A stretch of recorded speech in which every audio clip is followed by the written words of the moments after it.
তিনি তাদের বড় মূর্তিটি ছাড়া সকল মূর্তিগুলি চূর্ণ বিচূর্ণ করে ফেললেন, যাতে তারা তার কাছে ফিরে আসতে পারে।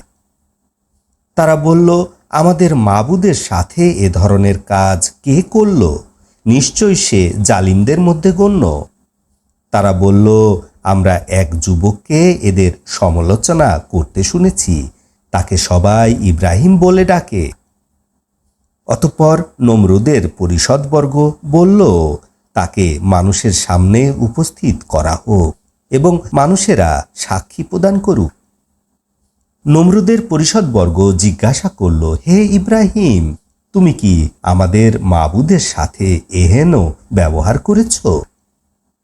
ইব্রাহিম বললেন, তাদের এই বড়জনে এ কাজ করেছে। তারা কথা বলতে পারলে তাদেরকে জিজ্ঞাসা করে দেখুন। অতঃপর তারা কথাগুলো মনের কাছে ফেরত পাঠালো এবং আপোষে বলল, নিশ্চয়ই তোমরা সীমা লঙ্ঘনকারী।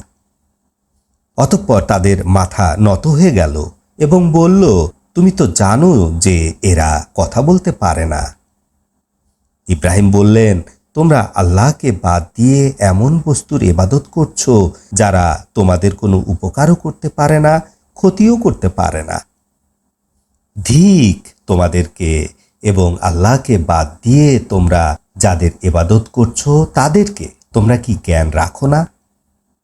তারা বলল, ইব্রাহিমকে পুড়িয়ে ফেলো এবং তোমাদের মাবুদদের সাহায্য করো যদি তোমরা কিছু করতে চাও। আমি বললাম, হে আগুন, তুমি ইব্রাহিমের উপরে ঠান্ডা এবং নিরাপদ হও।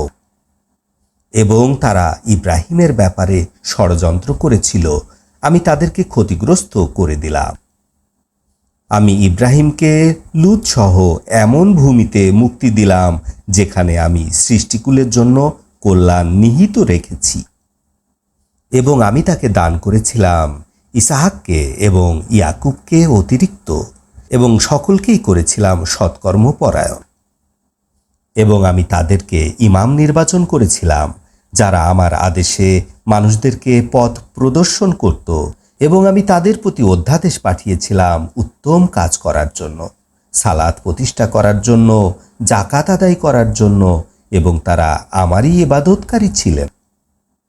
এবং লুতকে আমি দিয়েছিলাম ইলম ও হিকমত, এবং তাকে মুক্তি দিয়েছিলাম ওই জনপদ থেকে যারা অশ্লীল কাজ করত।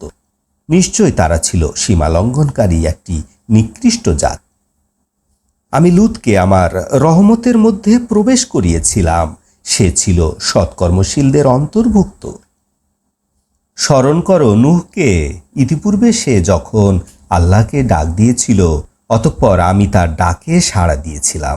অতঃপর তাকে এবং তার পরিবারকে মহাবিপদ থেকে মুক্তি দিয়েছিলাম, এবং আমি তাকে ওই জাতির বিরুদ্ধে সাহায্য করেছিলাম যারা আমার আয়াতগুলো অস্বীকার করেছিল।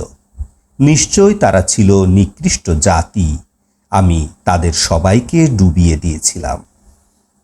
স্মরণ করো দাউদ এবং সুলাইমানকে, যখন তারা উভয় একটি ক্ষেত সম্পর্কে আদেশ দিচ্ছিলেন। যখন কোনো এক সম্প্রদায়ের ছাগল রাতের বেলায় ওই ক্ষেতে প্রবেশ করেছিল, আমি তাদের আদেশ দানের সময় উপস্থিত ছিলাম। আমি মোকদ্দমাটির সঠিক বুঝ সুলাইমানকে দান করেছিলাম, এবং উভয়কেই আমি জ্ঞান বিজ্ঞান দান করেছিলাম, এবং পর্বত ও পাখিদেরকে দাউদের অনুগত করে দিয়েছিলাম।